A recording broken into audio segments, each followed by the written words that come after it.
Corruption नहीं है, उससे बड़ा कोई करप्शन नहीं है। और जिसने उसको क्या सिखाओगे? बड़ी धमकियां मिलती है मुझे।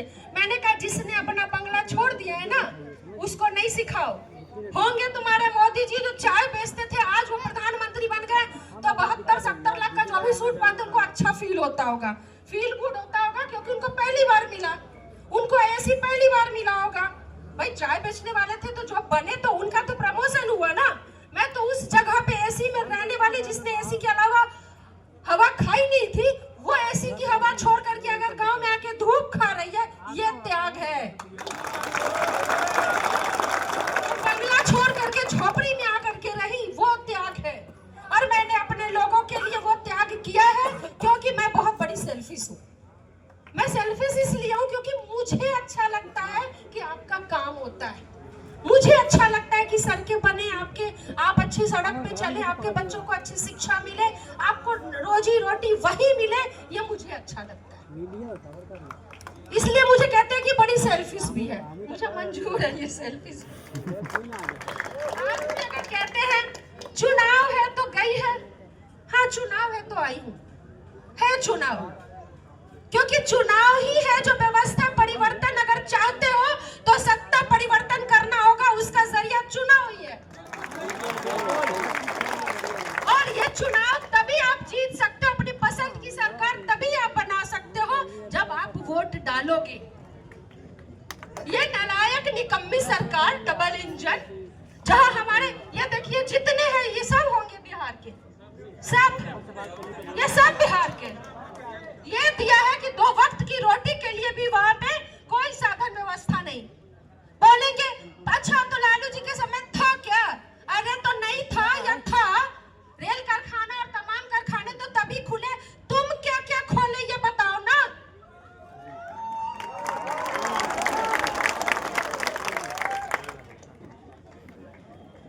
ये स्थिति है।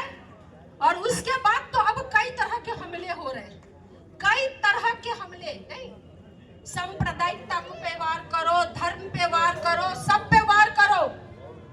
जाती हूं मैं जहां पे जितना, मैं तो सभी धर्म को मानने वाली हूँ। मेरी तो पैदाइश जिस जगह की है उस जगह का नाम है हाजीपुर, और उसके बारे में कहा जाता है कि हाजीपुर हजरत का डेरा, मामू भांजा पीर और ताजबाज का पोखरा है, पत्थर का मस्जिद।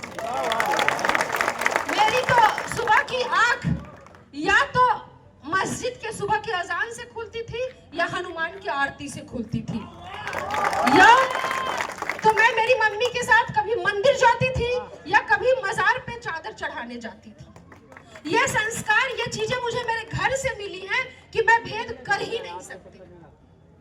ये तो मेरी परवरिश है, जहां मुझे तो मैंने देखते देखते कैसे हवाओं का रंग जहरीला हो गया, ये 11 सालों में देखा है। पहले जब ट्रेन में बैठे होते थे तो महिला चाहे बुरखे की हो या बिना बुरखे की, चाहे आपकी दाढ़ी हो या नहीं हो, सब अपने घर से लाए हुए खाने को एक साथ खाते थे।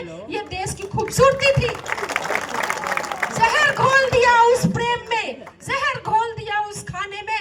लोग पहनावे, कपड़े और उससे जज करने लगे, रंगों तक को बांट दिया, इस पे जज करने लगे। ये 11 साल में ये नफरत बो दी,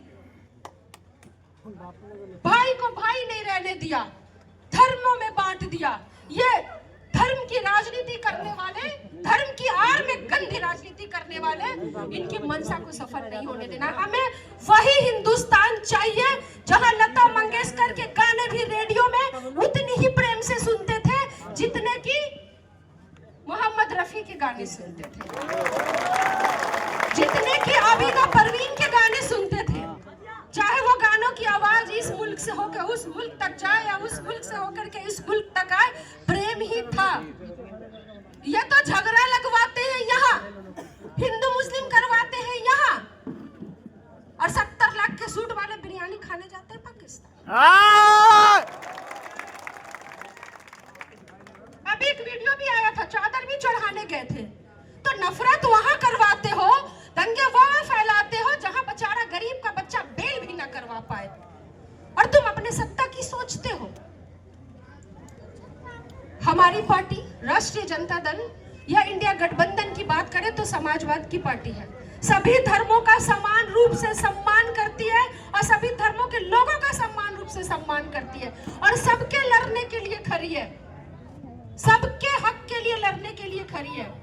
आप लोगों ने 17 महीने के तेजस्वी के कार्यकाल को देखा है कि किस तरह उन्होंने जितनी नौकरियां हो सकती थी 5 लाख से ज्यादा उन्होंने दिया।